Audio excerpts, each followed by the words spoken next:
So guys, as you guys can see right now, I have made pack bait, which we are going to cast into the channel.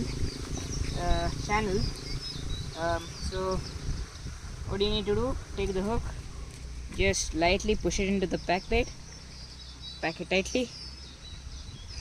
Now we come here.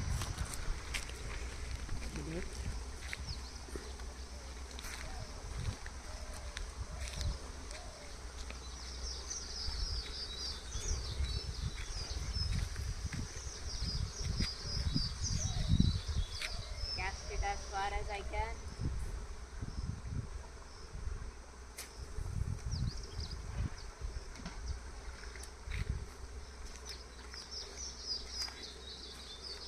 Then keep it here.